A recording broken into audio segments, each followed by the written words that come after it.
सस्तता नित्यं वनशैलनिवासिना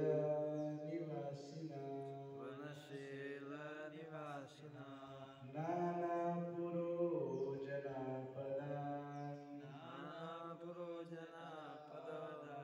ग्रामान् गृहावयम्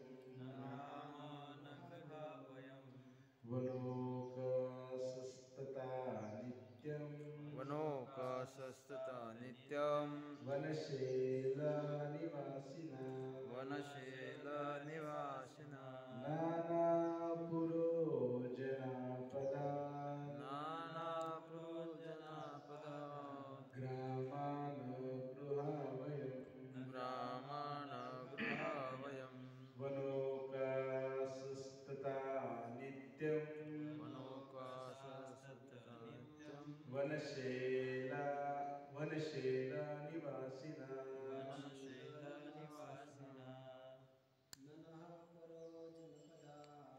नः पुरोजनपदा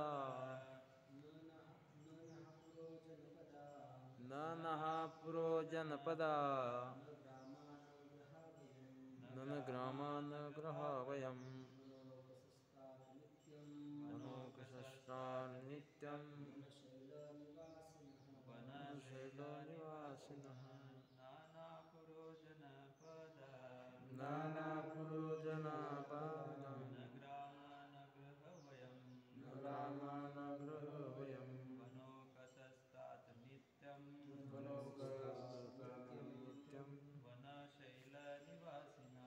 वनशैलनिवासिना नाही आम्ही पुरा नगरे जनपदा विकसित प्रदेश नाही ग्राम गावे नाही गृहा स्थायी घरामध्ये वयम आपण वनोकसा वनामध्ये निवास करणारे तथा तात बाबा नित्यम सदैव वनामध्ये शैल आणि पर्वतावर निवास करणारे अनुवाद आणि डॉक्टर शिलप्रभात शिशोधर शिलप्रभात की बाबा आपले घर नगरामध्ये जनपदामध्ये अथवा गावामध्ये सुद्धा नाही. आपण वनात निवास करीत असल्यामुळे कधी रानावनात तर कधी गिरीकंदरात आपले जीवन व्यतीत करीत असतो.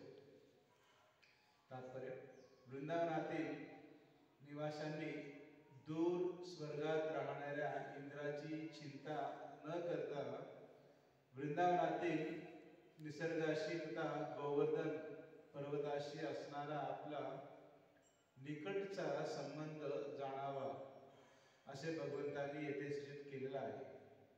आतापर्यंत आपण केलेल्या युक्तिवादांचा समारोप करून भगवान श्रीकृष्ण पुढील श्लोकामध्ये एक अत्यंत मूलगामी प्रस्ताव प्रस्तुत करणार आहे.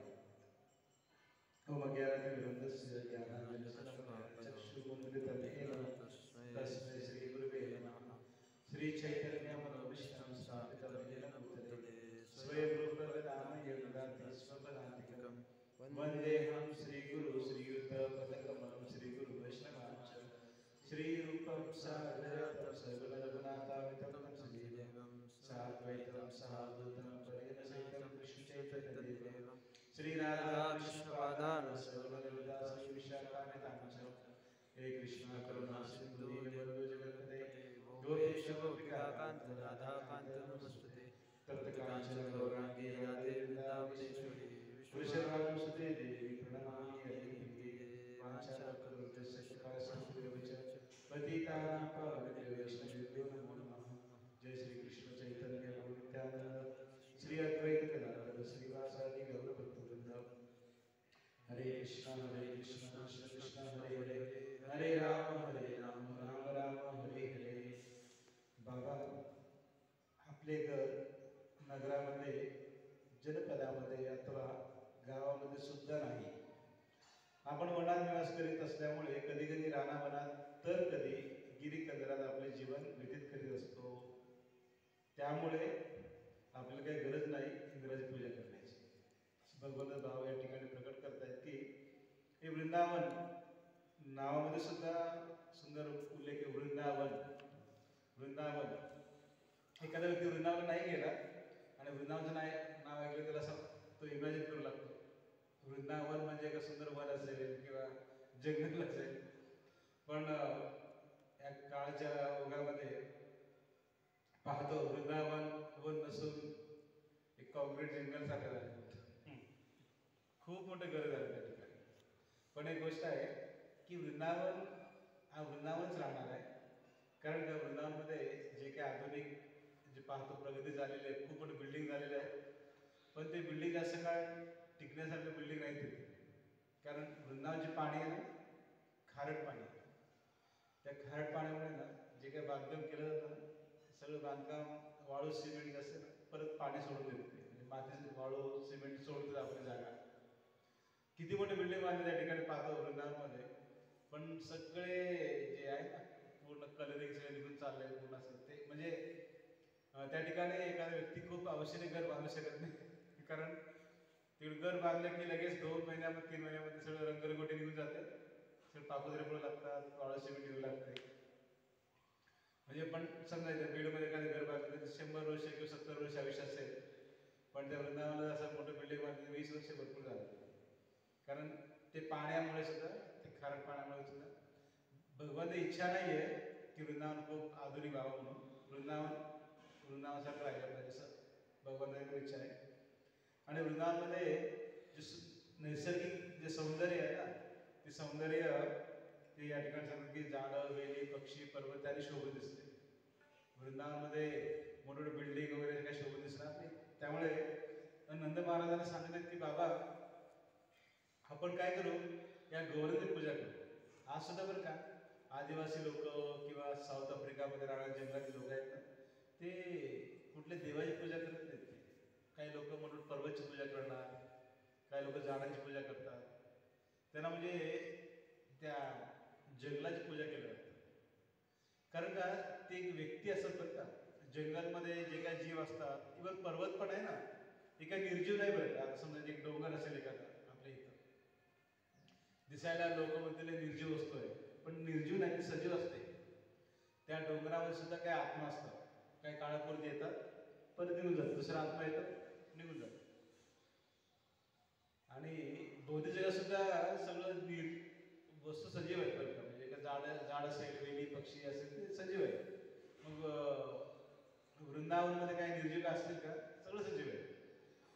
त्यामध्ये झाडं, वेली, पक्षी असतात, त्यांना फिलिंग्स म्हणजे काय, आपण एखाद्या झाडाचे गुणगान केलं ना, ते खूप चांगलं झाड वाढते. एखाद्या व्यक्तीने झाडांना शिवाय दिली तर ते खराब होऊन जाते. साऊथ आफ्रिका जंगलामध्ये ऐकलं होतं की तिकडे आदिवासी लोक काय करतात, त्याला झाडं तोडायचे असतात. खूप मोठं झाड आहे, त्याला तोडायचं तर ते लोकांकडे शस्त्रास्त्रांचा अभाव असल्यामुळे ते काय करतात, 5-6 दिवस कंटिन्यू ते झाडाला शिवाय देतात. खूप शिवाय राहिलं की झाड ऑटोमॅटिक खाली पडते म्हणून. कारण त्याला सुद्धा फिलिंग असते. समज एखादं सुंदर चाफ्याचं फुल आलं आणि आपण त्या झाडाला म्हणलं सुंदर फुल आलं भगवंतासाठी ऑफरिंग करू आपण, ते झाड अगदी फुल देऊ लागते. कारण त्याला फिलिंग आहे की माझी सेवा भगवंत सेवेत लागते. असं वृंदावनमध्ये भगवंताला काय म्हणजे नेमकं म्हणायचं तरी काय भगवंताला या ठिकाणी नंदबाबाला, की जंगलाची पूजा करू आपण, इंद्राची काही गरज नाही. आपण गावात राहणार लोकांना काय गरज आहे इंद्राची पूजा करायची, असे कन्सेप्ट भगवंत म्हणजे सर्वसाधारण लोकांना समजेल असं एक कन्सेप्ट सांगितलं. आपण इंद्राची पूजा का नाही करायचं आणि गौरी पूजा का करायचं? कारण आपलं घरदार नाही, आपलं काही सिटी नाही, काही जंगल म्हणजे आपण गाव पण नाही. आपण कुठे राहतो? जंगलामध्ये राहतो. आणि जंगलात तर राहतोय आपण. आणि दुसरी गोष्ट काय, आपले जे घर आहेत ना, एकदम कॉन्क्रीट बिल्डिंग नाही जात. म्हणजे आपण जिथं घर बनवतो ना, ते घर टेम्पररीच घर असणार. का लोकांनी अनुभव केलं की कृष्ण लहान असताना गोकुळात होते,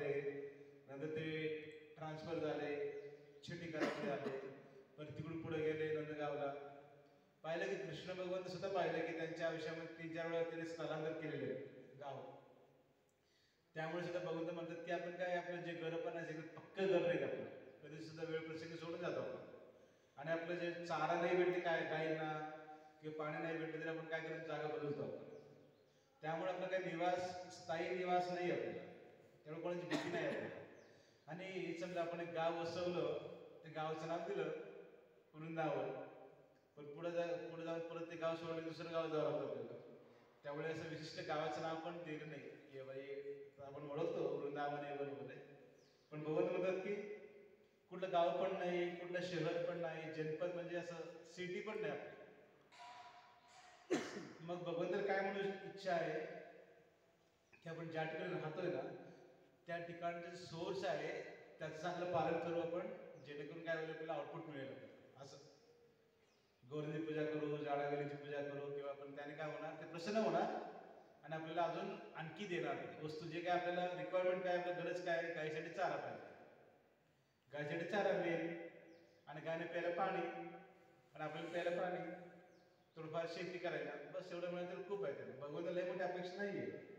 कारण भगवंत म्हणतात की जी गोष्ट जिथून मिळतोय त्या सोर्सला जर सन्मान दिलं, पूजा केली तर अजून चांगलं होईल ना. काय गरज आहे. भगवंताने खूप मोठं लॉजिक पण लावलेलं आहे या ठिकाणी की जो गोवर्धन आहे तो आपल्याला पाणी देतो, किंवा तिकडे काय खायला प्यायला फळं फुलं मिळतात, किंवा हिरे मोती रत्न देतात, सावली देते. खूप मोठा कन्सेप्ट भगवंताने म्हणजे एक प्रश्न जर विचारला वृंदावनच्या लोकांनी गोवर्धन पूजा का करायचं, काय फायदा गोवर्धनचं, खूप मोठं भगवंत लॉजिक मांडलं. आणि भगवंत म्हणले असते किंवा इंद्राची एवढी पूजा करतो, तो काय करतो आपल्याला, काय दिलं आतापर्यंत, असं म्हणजे भगवंत सांगू इच्छितात. म्हणजे प्रश्नचिन्ह भगवंताने मांडलं की हा गोवर्धन प्रॅक्टिकल मध्ये प्रत्यक्षात किती वस्तू देतात बघा. पाणी देतो, सावली देतो, हिरे मोती सगळ्या गोष्टी प्रोव्हाइड करतो. गायीला चारा वगैरे, सुंदर पाणी, पण आतापर्यंत ते इंद्राने काय दिलं तुम्हाला असं. पण पाणी देतोय, पण त्या वृंदावनच्या लोकांना काय वाटायचं की इंद्र सर्व कारणाचं कारण आहे असं. आता भगवंताला सुद्धा वाटलं असेल माझी पूजा सोडून एक काय कोणाला पूजा करता. इंद्र मग सेवक आहे, इंद्र कोणाला दास आहे, त्याची पूजा लोक करत आहेत आणि मी स्वामी आहे. तर एका प्रकारे भगवंताला अपमानजनक गोष्ट पण वाटत असेल किंवा मी साक्षात भगवंत या ठिकाणी उपस्थित असताना माझ्यासमोर सेवकाची पूजा करत आहे. आणि ते पण सेवक किती अहंकारी झाला बघा की मालकाला विसरून तो एक्सेप्ट करतोय पूजा. त्यामुळे सेवकाला पण एक धडा शिकवण्याचं पण एक नियोजन. खूप मोठी गोष्टी आहेत म्हणा त्या मागं, पण जनरली त्या भगवंत काय म्हणायचं आहे, आपण जंगलात राहतोय, जंगलामध्ये वनाची किंवा डोंगराची पूजा करू गोवर्धनची. मग वृंदावनच्या लोकांनी प्रश्न विचारला असेल मग इंद्राची पूजा कोण करणार, कोण करायला पाहिजे. जे लोक शहरामध्ये राहतात, सिटीमध्ये राहणारे लोक, सिटीमध्ये राहणाऱ्या लोकांना इंद्राची पूजा का करायला पाहिजे हे पण एक प्रश्न पडला असेल. कारण सिटीमध्ये पाण्याची गरज पडते खूप, आणि पाण्याचे सोर्स जे आहे इंद्र आहे. कारण गावामध्ये कसं आहे पाणी पुष्कळ मिळतो, कारण झाडं खूप मोठे असतात, डोंगराचा पाऊस जास्त पडतो गावामध्ये. पण सिटीमध्ये पाऊस कमी असतो, झाडं वेली कमी असल्यामुळे सिटीतील लोकांना पाण्याची खूप गरज आहे. आणि पाहतो की जेवढी मोठी सिटी असतात ना तेवढं पाण्याचा खूप अभाव असतो. आता पाऊस पडला यावर्षी, पण थोडं पाऊस कमी झाला की मोठमोठ्या सिटीमध्ये पुणे बेंगलोर सगळ्या ठिकाणी पाणी मिळत नाही.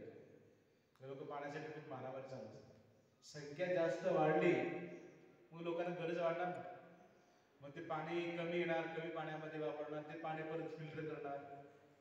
आपल्याकडे नाही म्हणा, पण दुबई सारख्या ठिकाणी लोक पाण्याचा इतका अभाव आहे की जे आंघोळ करतात तेच पाणी परत फिल्टर होतं, टॉयलेटला गेलेलं पाण्याचं फिल्टर होतं, परत तेच पाणी येतं, तेच पाणी लोक पितात. म्हणजे ते पाणी पुन्हा फिल्टर केलं. त्या पाण्याचा एवढा अभाव आहे. तर जंगलामध्ये म्हणजे पूर्णपणे वाळवंट प्रदेशामध्ये सुद्धा लोक तिकडे जाऊन राहतात. म्हणजे एखाद्या व्यक्तीला काय वाटतं बरं का, संसारामध्ये कुठं जर राहिलं ना व्यक्तीला वाटतं मी सुखी इथं नाहीच म्हणतो. गावात राहणाऱ्या माणसाला काय वाटतं, आसपास गावातल्या लोकांना चला बीडमध्ये जाऊ, बीडमध्ये चांगली सुविधा आहे का, बीडमध्ये गेल्यामुळे सुखी होणार. बीडमध्ये बघा बीडचे लोक आहेत ना, खूप कमी लोक आहेत बीडमध्ये राहणारे, त्याचे मुलं वगैरे सगळे पुण्याला गेलेले असतात. शिकलं की मुलगा पुण्याला जातो, का बीडवर काहीच नाही.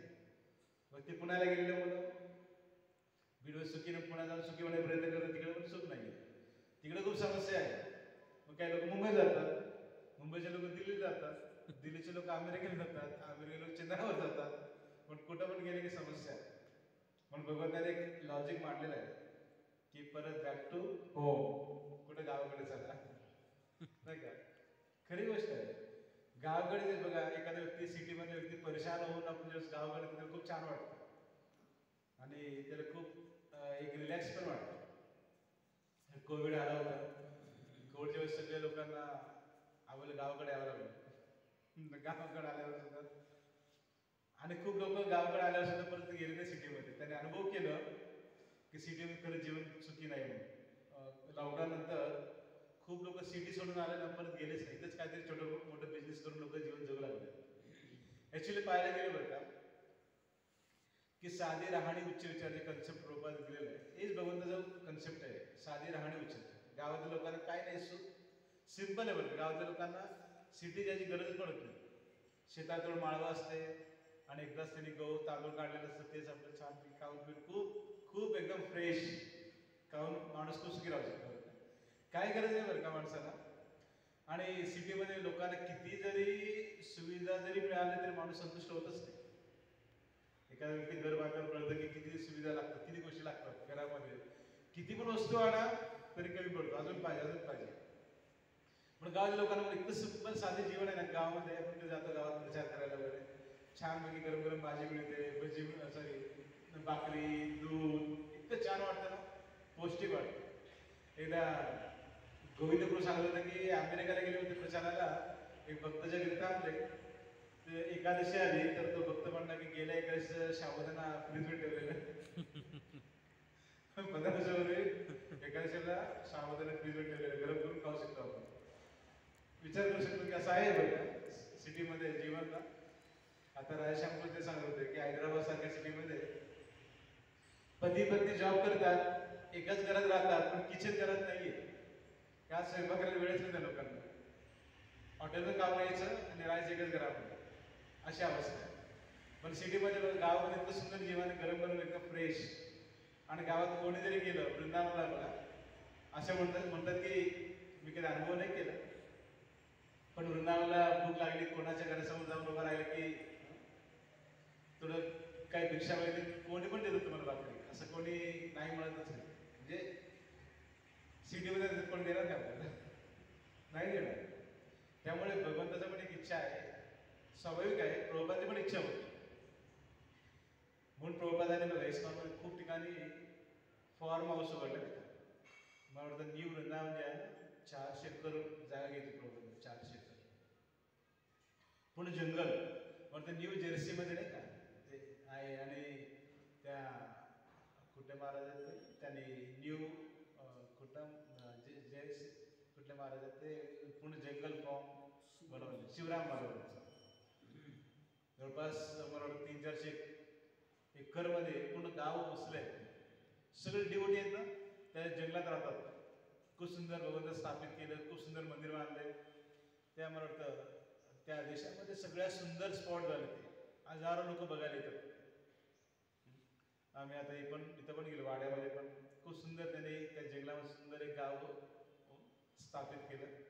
खूप लोक सुंदर राहतात त्या ठिकाणी. बेळगावात सुद्धा त्यांनी गोकुळ धाम बनवलं 400 एकरमध्ये. खूप सुंदर त्याचं फॉर्मिंग केलं जातं. खरं आजीवन खूप सुंदर आहे बरं का. पण आपण सिटीमध्ये राहतो तो प्रचारासाठी. भक्तिसिद्धांत ठाकूर महाराज म्हणायचे की ब्रह्मचारी लोक सिटीत राहिले होते प्रचारासाठी, तर आपण सिटीत त्यासाठी राहतो. बाकी भक्ताला जंगलात राहणं किंवा साधी राहणे भक्ताला खूप आवडतं. प्रभुपादांनी विचारले पत्रकार, स्वामीजी तुम्ही इतकी मोठ्या मंदिरात राहत आहे. प्रभुपाद म्हणले मी झोपडीत राहतो बरं का, मला काय नाही, मी झोपडीत राहीन, पण तुम्ही मला भेटायला येणार का? नाही येणार. म्हणून तर मी मोठं मंदिर बांधलं. फक्त एवढं मोठं मंदिर आपण का बांधतो? लोकांना आकर्षित करून घ्यायचं. वेळ प्रसंगी आपण सुद्धा भगवंताचं गुण घ्यायला पाहिजे. वेळ प्रसंगी आपण साधी राहणे. भगवंत म्हणतात की आपलं जे घर सुद्धा आहे ना, टेम्पररी घर आहे.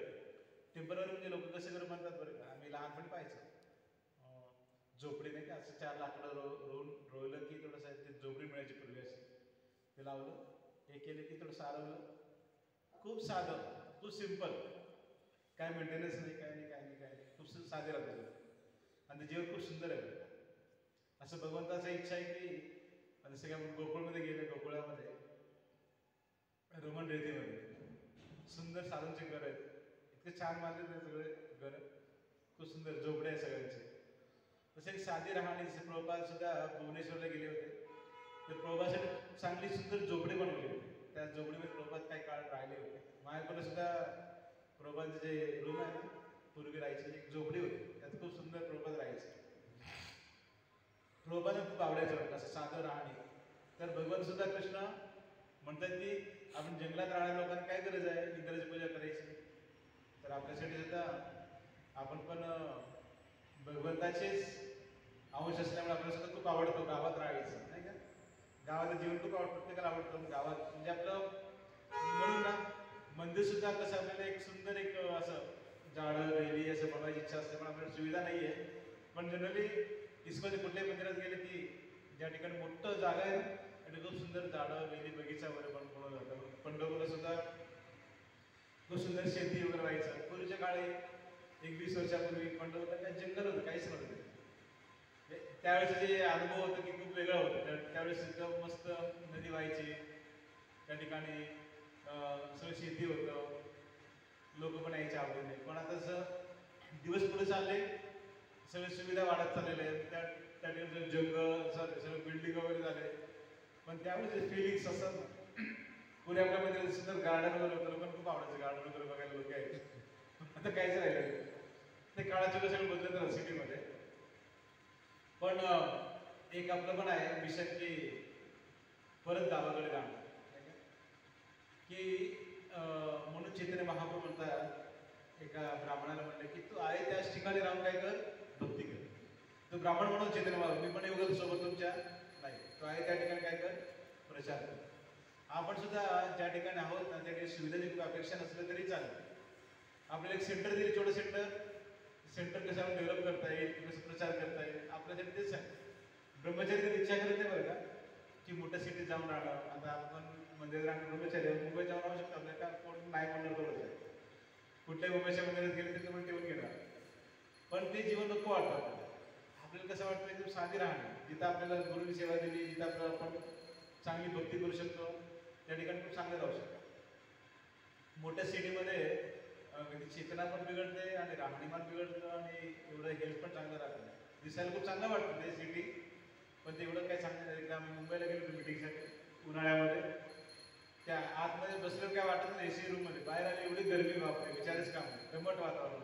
म्हणजे सिटीमध्ये खूप सुख आहे असं पण सुविधा नाही, पण सुख तर खूप कमी आहे, पण दुःख खूप जास्त. सिटीमध्ये आपण ठीक आहे ब्रह्मचारी कुठे राहू शकतो, पण एखाद्या गृहस्थ व्यक्तीला सिटीमध्ये राहायच्या म्हणजे त्याला 50-60 हजार रुपये पगार असतो तर टिकू शकतो. प्रत्येक गोष्ट इतकं महाग आहे सिटीमध्ये की त्याला मेंटेन करता करता ते लोन काढलं तर आयुष्यभर लोन फेडण्यात जातं. त्यामुळे गावात सिंपल जीवन. म्हणून श्री प्रभुपाद म्हणले 1 एकर शेती किंवा 1-2 एकर शेती असलेला आणि दूध देणारी गाई, छोटंसं घर असलं ना, सगळ्यात सुखी प्राणी तोच आहे. प्रभुपाद म्हणले 1-2 एकर शेती, दूध देणारी गाई आणि एक छोटंसं घर, सगळ्यात सुखी प्राणी तोच आहे, श्री प्रभुपाद म्हणायचं. त्यामुळे बॅक टू होम, जे गावाकडे जाण्याचं जे पूर्वीपासून मिशन आहे, पूर्वीपासून मिशन आहे ते महात्मा गांधींनी सुरू केलं होतं, परत गावाकडे चला म्हणून. सगळे लोक शहराकडे पळतात, काय करणार आज. आणि बरं का आज सुद्धा भारतामध्ये 40% इंजिनियर शेती करतात बरं.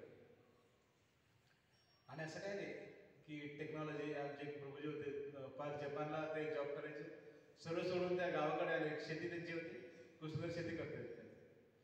गावाकडे जीवन आहे ते लोकांनी अनुभव करून आले बाहेर जगामध्ये, त्यांना खूप कंटाळा आल्यावर गावातलं जीवन खूप सुंदर जगत आहे. तर हेच आहे मिशन की भगवंताची भक्ती करणं, साधी राहणी, आणि काही गरज नाही इंद्राची पूजा करणं, इतर देवी देवतांची पूजा करणं. तो कृष्णाची पूजा केली, कृष्णाची भक्ती केल्यावर साधी राहणी, साधी राहण्यामध्ये काय फायदा होतो की व्यक्तीची गरजा खूप कमी होतात. साधी राहण्यामध्ये गरजा खूप कमी, म्हणून प्रभुपादांनी फॉर्म्युला दिली, सिंपल लिव्हिंग हाय थिंकिंग. साधी राहणी उच्च विचार. पण लोक सिटीमध्ये कसं आहे, हाय लिव्हिंग नो थिंकिंग. प्रभात म्हणायचं. प्रभाताने पाहिलं की फक्त वॉकिंग चालले होते, फक्त म्हटलं प्रभात बघा 100 मधली बिल्डिंग किती प्रगती केली सायंटिस्ट लोकांनी. प्रभात बोलले की 100 मध्येवर माणूस राहणार काय करतो म्हणे, तो पण आहार निद्रा भयमधूनच करतो म्हणे. एक कुत्रा चाललं ते काय करणार तेच करते म्हणे. कुत्र्यामध्ये 100 मध्ये राहणार माणसं काय अंतर नाही म्हणे. नुसतं हाय लिव्हिंग आहे पण थिंकिंग काय तेच आहे. इटिंग बिटिंग स्लिपिंग डिपेंडिंग. त्यामुळे उच्च विचार नाही, साधी राहणे, उच्च राहणे नाही, साधी राहणे उच्च विचार प्रभात म्हणायचे. तर आपलं फॉर्म्युला हेच आहे की वेळ प्रसंगी आपण इतकं साधे राहतो ना, बघताना रिक्वायरमेंट खूप कमी असते, खूप कमी रिक्वायरमेंट असते. पण बहुतेक लोकांनी इतकं रिक्वायरमेंट असत की त्यांना ते प्रोव्हाइड करू शकत नाही ते लोक. त्यामुळे फॉर्म्युला हेच आहे. कृष्ण भावनेमध्ये प्रत्येकाला साधी राहणे उच्च विचार शिकवलं जातं. राधा गोविंद भगवान की. तर आपण सुद्धा हेच फॉर्म्युला या ठिकाणी भगवंत कृष्ण जे प्रचार करतायत आपल्या आई वडिलांना, हे प्रचार आपण सुद्धा करायचं बरं का. हे प्रचार आपल्याला करायचं आहे. भगवंत शिकवत आहेत कसं प्रचार करायला पाहिजे. गावात जा, लोकांना सांगा गावाला जीव सुंदर आहे म्हणून. पण म्हणतात ना एक इंग्लिशमध्ये पण आहे, always grass green that side. एक नदी होतं, पलीकडे गाय अलीकडे गाय, दोन्हीकडे साईडला गवत आहे. अलीकडच्या गायला वाटतं पलीकडचं गवत खूप चांगलं हिरवगार आहे, त्या गायला वाटतं इकडचं हिरवगार आहे. त्यामुळे खूप म्हणजे आवड असलं की गावात प्रचार करणं सुद्धा, सिटीत जाऊ नका, सिटीत लोकांना सांगणं गावात जाऊ नका. लोक आहे त्या ठिकाणी ऍडजस्टमेंट करून जीवन काढायचा प्रयत्न करतात. पण एक कृष्ण भावनेमध्ये तो आहे त्या स्थितीमध्ये, सिटीत राहिला तरी काय, गावात राहिलं तरी काय, तो कृष्णामध्ये प्रचार करतो. आपण सांगू शकतो लोकांना की आहे त्या ठिकाणी सोर्स कसं वाढू शकतो किंवा कसं आपण जीवन जगू शकतो. खूप चांगलं आहे बरं का. कृष्ण भक्ती मिळाल्या व्यक्तीला जितकं कमी रिक्वायर्ड होतं ना, त्याला काय कुठे राहिलं तरी तो जीवन जगू शकतो. प्रभात म्हणले जंगलात जरी जाऊन तो छोटंसं सेंटर उघडलं ना, तिकडे लोक येतील. जंगलात जाऊन जर सेंटर उघडलं तर लोक दर्शनाला येतील आणि तुम्हाला मेंटेनन्स पण करता येईल. बरोबर म्हणलेलं. त्यामुळे ना कृष्णामध्ये प्रचाराला इतकं स्कोप आहे ना, कुठे पण प्रचार करा तुम्हाला लोक भक्त बनतीलच. कधी काय वाटतं, आम्हाला वाटतं की इथं बीडमध्ये काय प्रचाराला काय स्कोप असेल, त्याला पुण्याला जाऊ, मुंबईला जाऊ, कुठे पण जावं, स्कोप खूप आहे. पण व्यक्ती करणाऱ्या व्यक्तीवर निर्भर करतो बरं का. सगळी बाटा कंपनीच्या मालकाने एका व्यक्तीला पाठवलं साऊथ आफ्रिकेला प्रचाराला, चप्पल प्रचार करायला. तो आला साऊथ आफ्रिका जंगलामध्ये, गावात आला, कोणाच्या पाय चप्पलच नव्हते. तो फोन करून सांगितलं की इथं प्रचार करणं खूप अवघड आहे चप्पलाचं, कारण कोण चप्पल माहिती नाही लोकांना म्हणे, काय प्रचार करणार म्हणे, मी परत येतो म्हणे. तो परत गेला, अजूनही माणसाला पाठवलं, बुद्धिमान माणसाला. तो त्याच गावात आला आणि त्याने पाहिलं की कोणाच्या पाय चप्पलच नाही. लगेच फोन लावला, म्हणजे चप्पल पाठवा भरपूर, तर खूप स्कोप आहे चप्पलाचा. मी काय करेन, प्रमोशन करेन चप्पलाचा, प्रचार करेन, लोकांना चप्पल घालायचं शिकवेल म्हणे. व्यक्ती वस्तू एकच आहे पण चेतना. तर आपण कुठे पण राहिले तरी कृष्णामध्ये प्रचार करायला खूप स्कोप आहे. आपण करण्यावर निर्भर करतो. असं काही सिटीमध्ये जा, गावात जा, कुठे पण जा, ज्याला ते कार्य घेऊ कृष्ण उपदेश. लोकांना उपदेशामध्ये सांगायचं आपण प्रॅक्टिकल जीवनच जगायचं, साधी राहणे उच्च विचार. प्रभात खूप या गोष्टीवर भर दिला बरं का. तुम्ही प्रभात लेक्चर ऐकले ना, खूप ठिकाणी प्रभातांनी सांगितलेलं आहे. पण आपण इतके या सिटीच्या जीवनामध्ये एवढं रुळून गेलो आपण, ते जीवन नकोच वाटतं. शेतात जाऊन राहिलं नको वाटतं, गावात जाऊन राहिलं नको वाटतं. माणसाचं इतकं म्हणजे हे झालेलं आहे की त्या सिटीमध्ये राहून त्याला असं नको वाटतं. गावाचं जीवन खूप छान आहे, पण भक्तांनीच ते कार्य केल्यावर बाकीचे लोक करतील नाही का. तर भगवंताचा उपदेश आहे, आपण नक्कीच पालन करूया की बॅक टू होम, परत गावाकडे चला. तर गावाकडे सिटीत जाऊन न जाता गावाकडे, आपण गावातील लोक आहोत आणि गावातील लोकांचे जीवन खूप सुंदर आहे, गावकरी. तर हरे कृष्ण कृष्ण कृष्ण हरे हरे, हरे राम हरे